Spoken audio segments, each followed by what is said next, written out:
pourquoi est-ce que certains thérapeutes considèrent que les séances de psychothérapie annulées ou décalées au dernier moment sont dues? Eh bien, c'est une question sensible que je voulais aborder avec vous aujourd'hui parce que j'ai dû y faire face à de- à plusieurs reprises et je me suis rendu compte qu'il y a un halo d'incompréhension autour de cette règle. Et pourtant, on l'expose en première séance, on est censé l'exposer en première séance lorsqu'on expose le cadre. Et souvent, les personnes sont assez réceptives, hein, et elles sont très vite d'accord, mais les choses se compliquent lorsque la situation se présente réellement. Donc là, on a affaire souvent à des comportements, des réactions parfois violentes, parfois euh, fondées sur le sentiment d'injustice qu'un patient peut avoir à l'égard du thérapeute. Et pourtant, ce sentiment d'injustice devrait être mis au travail, justement. C'est un matériau, comme tout autre affect qui survient dans la relation thérapeutique, doivent être mis au travail. Malheureusement, ce n'est pas toujours possible, parce que cette incompréhension quant au bien fondé de cette règle, qui peut être perçue comme injustifiée, hein, je le conçois tout à fait, eh bien, à cause de cette incompréhension, les personnes souvent coupent court à la discussion et préfèrent ne pas revenir et ne pas se confronter à l'échange. Alors que finalement, quand on y pense, cet achoppement dans la rencontre est de nature à être mis au travail, au même titre que tous les autres phénomènes de champ. Par phénomène de champ, j'entends les oublis, les retards, les synchronicités, toutes les choses qui nous arrivent, qui arrivent en bordure de la séance, au-delà du verbal. Et toutes ces choses-là sont mieux acceptées. Les personnes en parlent plus facilement. Alors que ce thème-là, en fait, il est un peu plus sensible. Et pourtant, et pourtant, la question du paiement des séances non honorées en dit long sur le rapport à l'argent et de la façon dont ce dernier intervient dans les négociations et les enjeux d'une relation. Et en fin de compte, la relation patient-thérapeute n'est qu'une reproduction à l'échelle de la thérapie de ce qui se négocie dans la vie de tous les jours. Lorsqu'on va chez les médecins, on achète un billet de spectacle, de concert et qu'on ne peut pas y assister, par exemple. En fait, toutes les relations de service en général sont, peuvent être affectées par cette question. Donc, le but de cet épisode c'est d'apporter des clarifications sur ce qui peut justifier qu'un thérapeute demande à ce qu'une séance annulée tardivement soit tout ou partie due. L'objectif ici, c'est d'adresser les idées préconçues qui ferment la discussion et compromettent les possibilités de rencontre et donc les possibilités de mise en travail. C'est aussi ça, Clafoutis et compagnie. C'est d'inviter à nous interroger sur les situations de la vie depuis d'autres points de vue. Donc, par exemple, ici, on va discuter du point de vue de la personne accompagnée, du consultant, de l'analysant, et du point de vue du thérapeute également, qui a aussi son mot à dire. Et enfin, et de façon, et c'est là le plus important, du point de vue de la thérapie et en quoi cette règle, qui peut paraître au premier abord contraignante, contribue à, à créer de la maturité et de l'équilibre au sein de la relation thérapeutique. Donc le but de ce podcast, comme tous les autres podcasts que je fais, c'est de mettre de la conscience sur une situation qui nous arrive, d'observer les effets qu'elle suscite en nous et la réflexion qu'elle appelle. Et on voit que au fur et à mesure qu'on travaille sur soi, on comprend peu à peu que tout ce qui nous arrive dans la vie n'est jamais le fruit du hasard. Et qu'on veuille bien l'admettre ou non, hein, c'est toujours quelque chose qui vient attirer notre attention sur ce qu'il y a à travailler dans notre façon d'évoluer au sein d'une relation. Et il faut garder en tête que l'extérieur est toujours le reflet de ce qu'on porte en soi. Donc vraiment, ce qu'il y a à retenir, en filigrane de cette chaîne, c'est que tout commence par soi. Tout commence par l'observation de soi. Donc voilà, je vous invite à prendre simplement ce qui résonne en vous et de vous laisser porter par l'expérience de la découverte et de l'altérité. Je vous souhaite une belle écoute. Alors, qu'est-ce que vivent la personne et le thérapeute dans cette situation où elles sont confrontées à ce désaccord quant au paiement de la séance? Donc, avant de commencer, je voulais juste rappeler un postulat de base qui va servir de base. C'est que la réflexion qui suit couvre toutes les raisons qui peuvent être avancées par une personne pour justifier une annulation de séance, et ce, quel que soit le degré de gravité. Et je sais que ça peut paraître dur et intransigeant, mais si on s'arrête qu'à ce niveau-là, au degré de gravité, de la justification, on va passer à côté de d'autres considérations qui mettent en perspective des enjeux relationnels qui valent vraiment la peine d'être observés. Et c'est vraiment tout l'intérêt de ce podcast. Donc, du point de vue de la personne, de l'analysant, du patient, comme vous souhaitez l'appeler, je peux concevoir qu'il est difficile d'entendre qu'on est redevable d'une séance alors que, par exemple, son enfant est malade. Ça peut arriver. Et on peut aisément imaginer que, face à la réponse du thérapeute, que cette dernière va projeter sur ce thérapeute, ce dernier, un sentiment déjà de la colère, un sentiment d'injustice, elle se sent incomprise, elle peut se sentir aussi trahie dans la relation de confiance, penser qu'il y a un manque d'empathie de la part de son thérapeute. Et ça se comprend. Et il est facile d'imaginer toute la gamme d'émotions qui peuvent traverser une personne dans cette situation-là. Et là, je pense que je pense que vous n'avez pas besoin de moi pour cette partie-là. Mais ce qui est important de noter ici, c'est qu'il ne s'agit pas d'un manque d'empathie qui motive l'application de cette règle, et encore moins son aspect pécunier. Au contraire, euh, pour le thérapeute, ce serait presque plus simple de fermer les yeux sur cette situation. Et pourtant, ce n'est pas possible parce que ça devrait pas, parce que c'est le matériau du travail thérapeutique. Et ce matériau-là, il fait état d'un manque. C'est un manque de reconnaissance de la personne qui pourrait se dire, qui pourrait se formuler ainsi. Reconnais-moi dans cette impuissance face à ce qui m'arrive.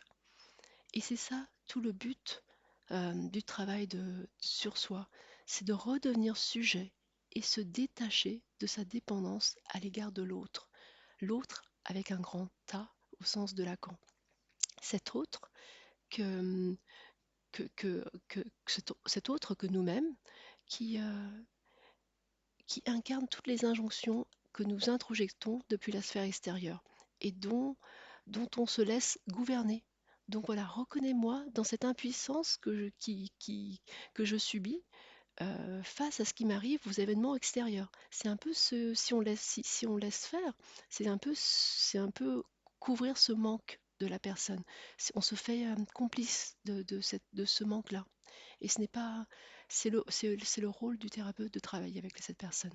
Donc non, votre thérapeute n'est pas un monstre sans cœur. Au contraire, s'il y a une mise au travail appropriée, la personne peut accéder à une prise de conscience sur sa façon de gérer sa relation au monde. Et on le verra plus loin, in fine, sa relation avec elle-même. Et c'est à tous ces sentiments, ces affects qui sont difficiles et peut-être violents, euh, qui peuvent émerger de cette situation-là, eh bien, c'est de l'or en barre. C'est le matériau de transformation. il y a une souffrance initiale, quelque chose de l'ordre de l'incompréhension, qui va affecter la sphère émotionnelle de la personne. Et si la mise au travail, la mise en mots, la verbalisation dans la relation peut aboutir à une prise de conscience, eh bien, elle pourra permettre une réactualisation de l'être sur tous les plans, que ce soit au niveau du corporel, de l'émotionnel et du psychique. Et du coup, ça vaut vraiment le coup de dépasser son ego pour le mettre à l'épreuve de la relation. Donc ça, c'est vraiment ce qu'on pourrait dire de ce qui se passe côté analysant.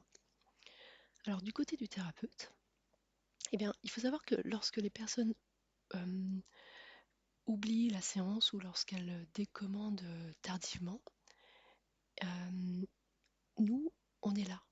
Quoi qu'il arrive, nous sommes là et on attend, on vous attend. Et quand bien même l'annulation se fait pas dans l'heure, mais quelques heures avant, donc moins de 24 heures par exemple, eh bien, nous aussi, on le vit comme une fatalité. On n'a pas d'autre choix que d'attendre parce qu'on n'a pas suffisamment de temps pour réorganiser les rendez-vous. Et, euh, et du coup, ça nous laisse aussi des espaces dans nos agendas. Et c'est pas forcément agréable parce qu'on ne peut rien faire entre deux rendez-vous. C'est pas assez consistant. Et surtout, et ce qui est quand même le plus important à considérer, c'est que lorsqu'une personne prend rendez-vous, c'est un créneau qui a été mobilisé pendant une, voire 2 semaines, et qui n'aura pas pu profiter à une autre personne, ou bien qui aurait pu arranger une autre personne. Ça, c'est beaucoup de personnes l'oublient. Voilà. Et dans tous les cas, c'est la valeur de notre temps qui s'en trouve affectée. Et sachez que une heure, c'est à la fois long et c'est à la fois très court. Donc on est bloqué, voilà, on est obligé d'attendre et de passer le temps. Donc dans cette perspective, on peut se poser ainsi la question, en quoi le temps du patient est-il plus précieux que celui du thérapeute?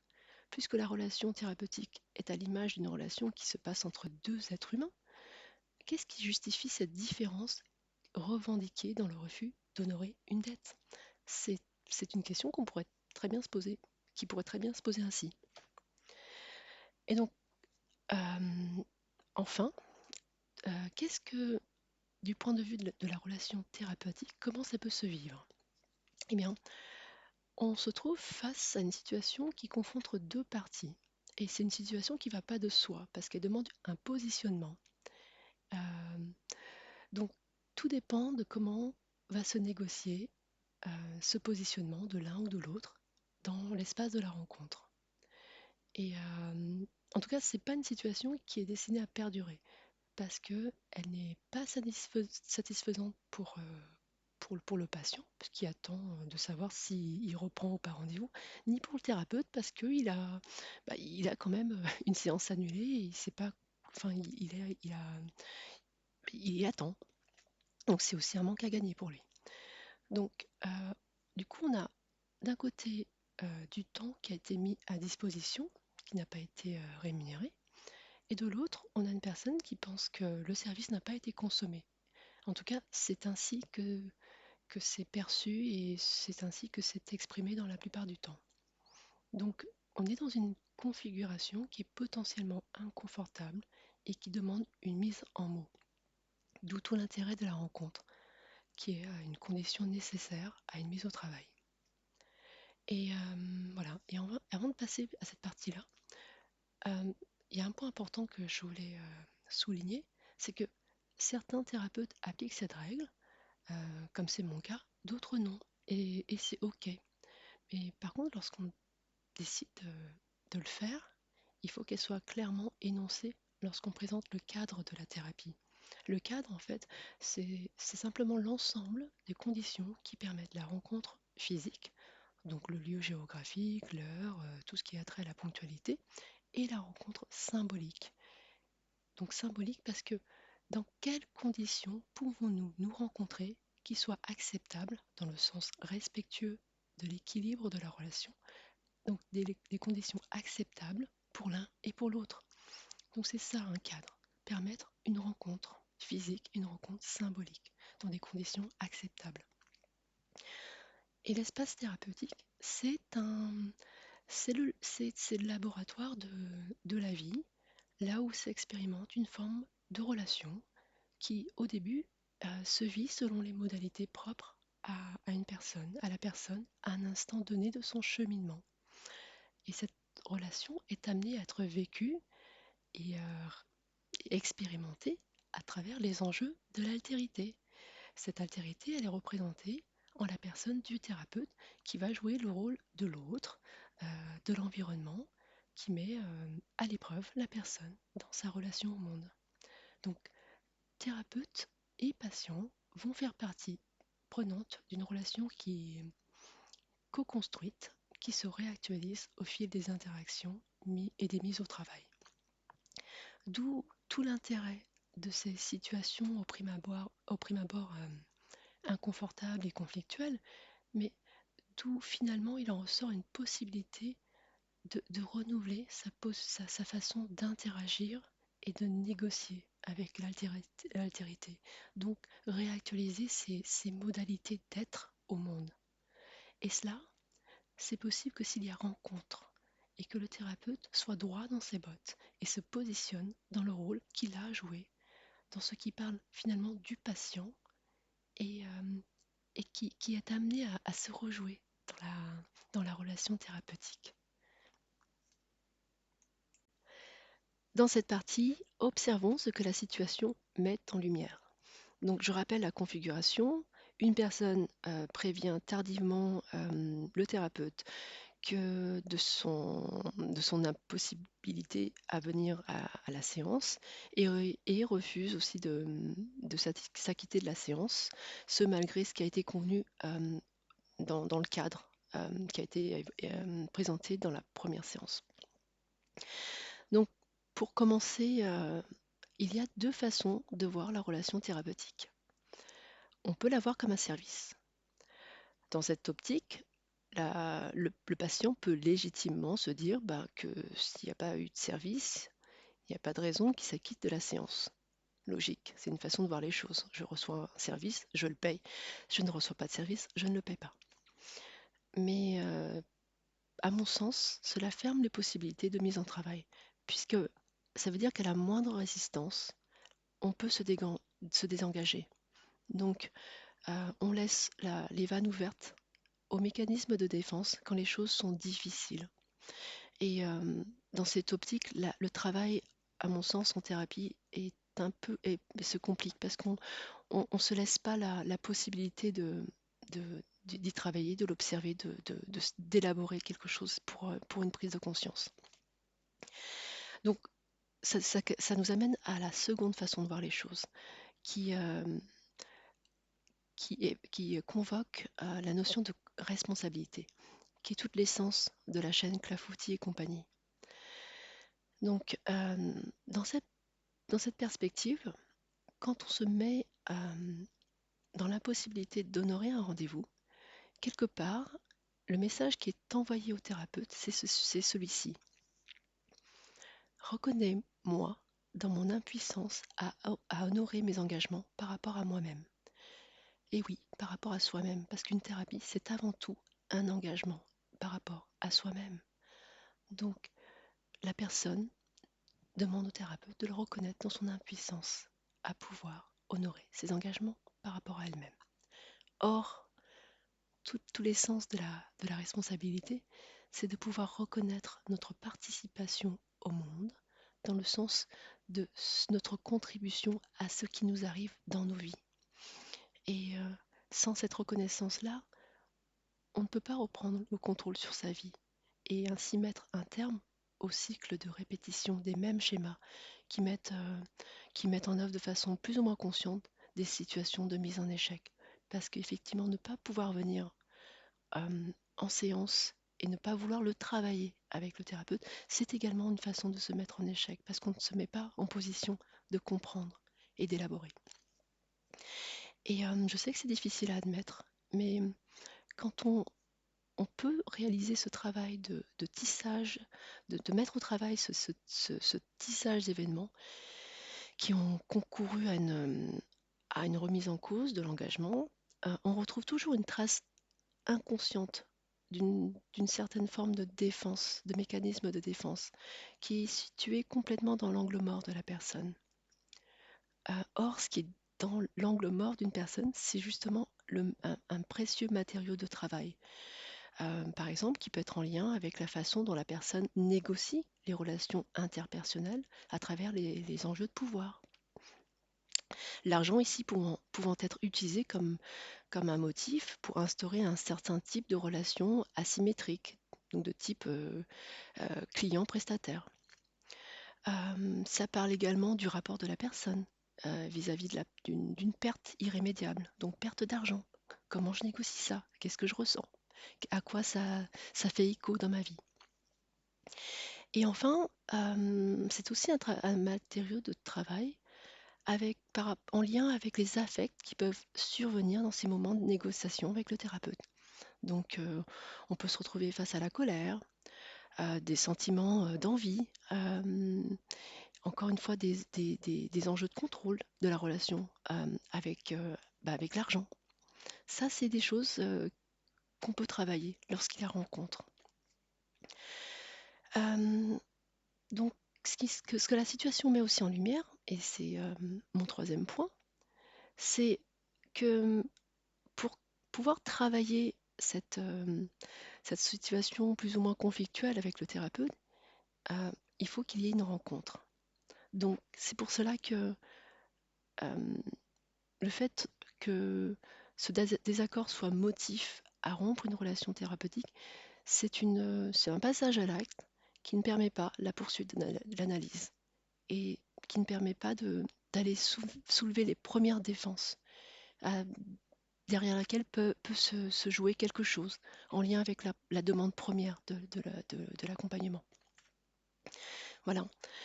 Et donc, il faut qu'il y ait rencontre, mais pas n'importe laquelle, parce qu'il faut de l'équilibre, rétablir l'équilibre dans la relation.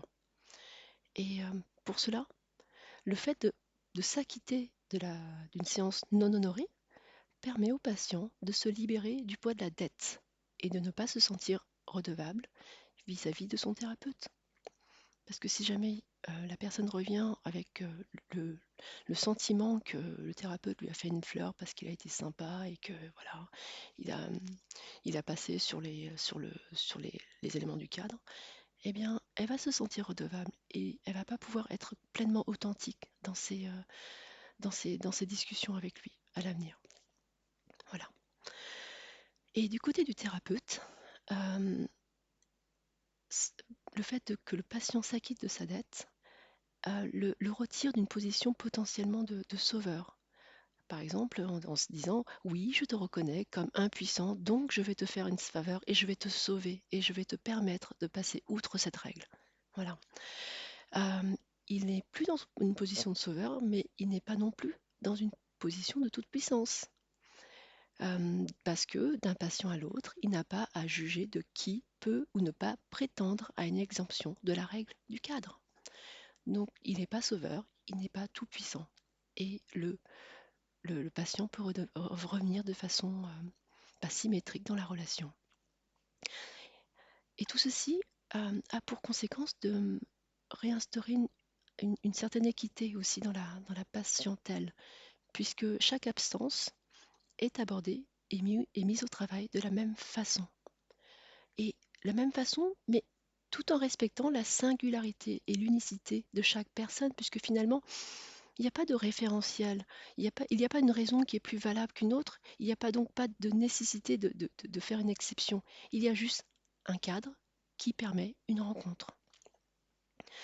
Donc ici, ce qu'on voit, c'est que cette règle, qui peut paraître contraignante et parfois injuste, justement, rétablit un certain équilibre dans la relation.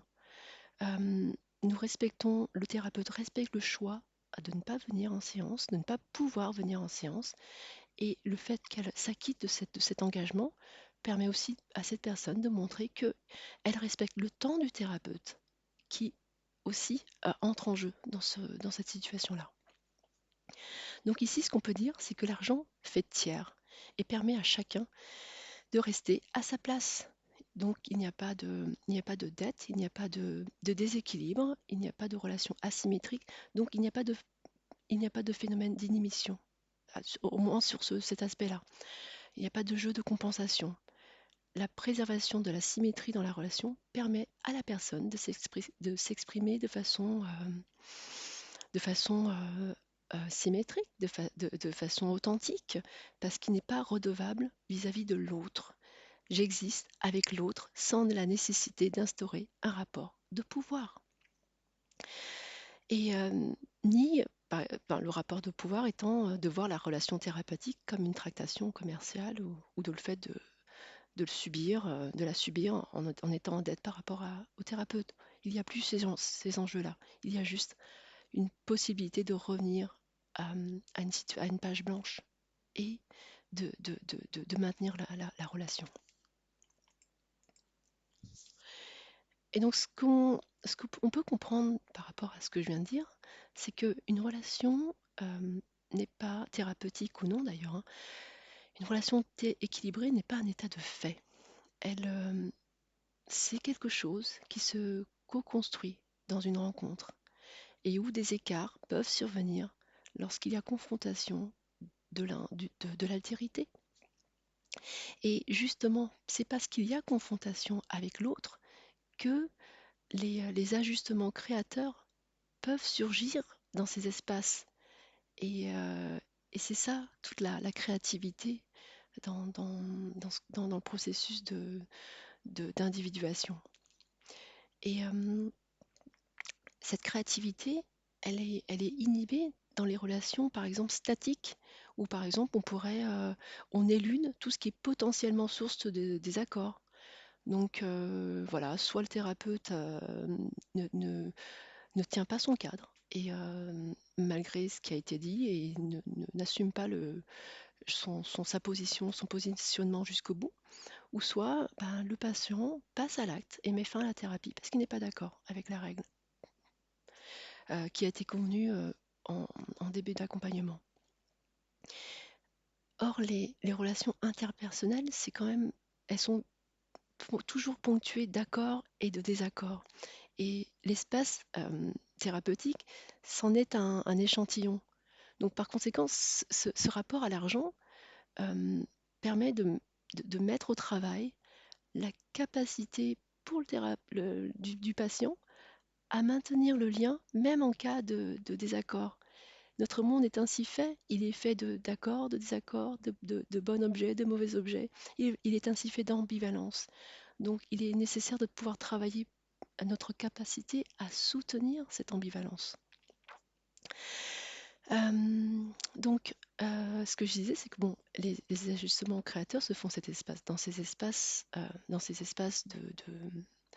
ces écarts, et pas dans les relations statiques, on vient d'en discuter, et pas dans les relations asymétriques non plus. Les relations asymétriques, c'est les relations où potentiellement la relation thérapeutique est assimilée à un service dans lequel le thérapeute répond à la nécessité de satisfaire un client. C'est ce qu'on avait dit en début de paragraphe, hein. Une relation purement de service où le thérapeute est là pour répondre aux souhaits de son client. Et donc, quelque part, pérennise un schéma fondé sur un rapport de force. Voilà. Et enfin, cinquièmement, et, c'est, et je terminerai sur ce dernier point, qui est pour moi l'essence même de ma démarche et de cette chaîne d'ailleurs, c'est la notion de responsabilité. Les absences aux séances, sont le résultat d'une chaîne causale qui résulte de notre participation plus ou moins consciente, hein, aux événements qui surgissent dans nos vies. Et être sujet de sa vie, sujet avec un grand S au sens de Lacan, c'est être sujet de l'inconscient. Et être sujet de l'inconscient, c'est je suis un être conscient, mais je suis également en conscience qu'il y a une part de moi qui m'échappe, mais mais qui toutefois m'appartient. C'est ça, être sujet de l'inconscient. Et donc, être sujet de sa vie, être sujet de l'inconscient, c'est de savoir reconnaître sa part de responsabilité dans cette chaîne causale. C'est de cesser de transférer à l'autre notre fardeau. Voilà, je ne peux pas venir aujourd'hui et c'est pas de ma faute. Débrouille-toi avec cela. Attends-moi, voilà, tu thérapeute, attends-moi, c'est pas mon problème. Débrouille-toi avec ça. Donc vraiment, c'est de cesser de transférer notre responsabilité sur l'autre. Et donc, s'acquitter d'une séance non honorée, c'est donc reconnaître sa responsabilité vis-à-vis d'une impossibilité, mais tout en maintenant l'engagement à soi-même dans le processus thérapeutique et grâce à une rencontre qui permet une mise en travail de ce qui nous échappe et ce qui achoppe. Et c'est important de retenir, c'est que les événements extérieurs ne sont que le reflet de notre réalité intérieure. Ils surviennent dans nos vies tant qu'il y a un manque, un creux, une nécessité d'aller observer ce qui n'est pas ajusté. Et quand il y a un travail d'élaboration, une prise de conscience, eh bien, on se rend compte que ces événements cessent de se présenter à nous, car il n'y a plus de nécessité. Donc il y a beaucoup moins de souffrance au fur et à mesure du travail. Et je terminerai sur une citation de Carl Gustav Jung que j'aime bien. C'est celle-ci. Tout ce qui ne remonte pas en conscience revient sous forme de destin.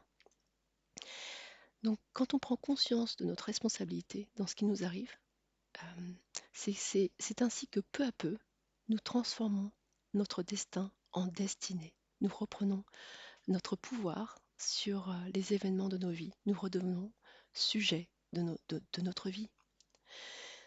Donc voilà, c'était un thème que j'avais à cœur d'exposer parce que dans ce que le monde d'aujourd'hui nous donne à voir, il me semble que, il me semble que nous avons tous à y gagner, de nous interroger sur nos contributions et notre responsabilité dans ce que nous souhaitons pour les décennies à venir, pour nous et pour les générations à venir. Et en mon sens, cela commence par redevenir sujet de sa vie et de cesser de reporter sur l'autre la responsabilité de nos failles et de nos frustrations. Et je terminerai par dire que les changements les plus grands que l'on souhaite voir advenir commencent toujours par soi. Tout commence par soi. Je vous souhaite une bonne soirée et je vous dis à très bientôt.